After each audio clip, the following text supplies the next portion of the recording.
ಪ್ರಕಾರ ಈ ಮರದಲ್ಲಿ ದೆವ್ವ ಇದೆ, ದಿನ ಬಂದು ಜನರನ್ನು ಹೆದರಿಸುತ್ತೆ ಅಲ್ವಾ? ದಿನ ಬರೋದಲ್ಲ, ಅದು ಇಲ್ಲೇ ಇರುತ್ತೆ. ಈಗ ನಾವು ಮಾತಾಡೋದು ಕೂಡ ಕೇಳಿಸ್ಕೊತಾ ಇರುತ್ತೆ. ಹೌದಾ? ಹಾಗಾದ್ರೆ ಒಂದು ಕೆಲಸ ಮಾಡೋಣ, ನಾವೆಲ್ಲ ಇಲ್ಲೇ ಸ್ವಲ್ಪ ಹೊತ್ತು ಕಾಯೋಣ, ದೆವ್ವ ಬರುತ್ತೋ ಇಲ್ವೋ ಅಂತ ನೋಡೋಣ. ಅಯ್ಯಯ್ಯೋ ಬುದ್ಧಿ, ಆಮೇಲೆ ನಿಜವಾಗ್ಲೂ ಬಂದ್ರೆ ಏನ್ ಮಾಡೋದು? ಒಳ್ಳೇದಾಯ್ತಲ್ಲ ಚಾಮರ, ದೆವ್ವನ ನಿನಗೇನು ಸಮಸ್ಯೆ ಅಂತ ನೇರವಾಗಿ ಕೇಳೇ ಬಿಡೋಣ.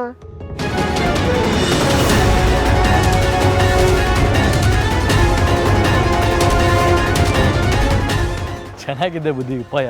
ಹಾಗಿದ್ರೆ ನಾವೆಲ್ಲರೂ ಮರದ ಕೆಳಗಡೆ ಕೂರೋಣವಾ? ನಾನಿರೋದಿಲ್ಲ ಬುದ್ಧಿ. ಹೌದು ಬುದ್ಧಿ, ಸಂಸಾರ ಮನೆ ಮಕ್ಕಳು ಅಂತ ನಮಗೆ ಎಲ್ಲರೂ ಇದ್ದಾರೆ. ಏನಾದರೂ ಹೆಚ್ಚು ಕಮ್ಮಿ ಆದರೆ ಏನು ಗತಿ ಬುದ್ಧಿ? ಸರಿ, ಹಾಗಾದರೆ ನಾವು ಮಾತ್ರ ಇಲ್ಲಿ ಕೂತ್ಕೋತೀವಿ, ನೀವು ದೂರದಲ್ಲಿದ್ದು ಏನಾಗುತ್ತೆ ಅಂತ ನೋಡಿ. ಸರಿ ಬುದ್ಧಿಗಳೇ.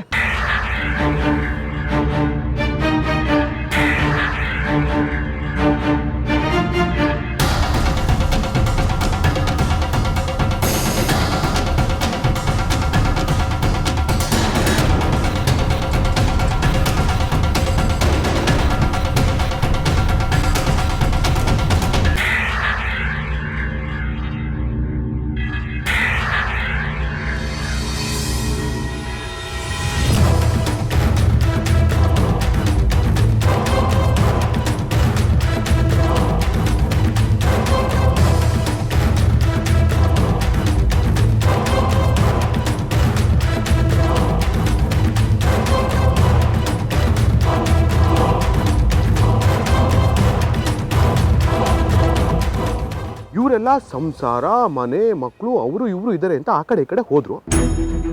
ನಾವೆಲ್ಲ ಸನ್ಯಾಸಿಗಳು, ನಮಗೇನಾದರೂ ಪರವಾಗಿಲ್ಲ ಅಂತನಾ? ಅಲ್ಲ, ನನಗೊಂದು ಸಂದೇಹ, ಇವರೇ ಏನಾದರೂ ದೇವುಗಳಾಗಿದ್ರೆ? ಆಹಾಹಾ, ಇಂಥ ಮಹಾನ್ ಯೋಚನೆ ನಿಮ್ಮ ತಲೆಗೆ ಮಾತ್ರ ಬರುತ್ತಲ್ಲ, ಹೇಗೆ?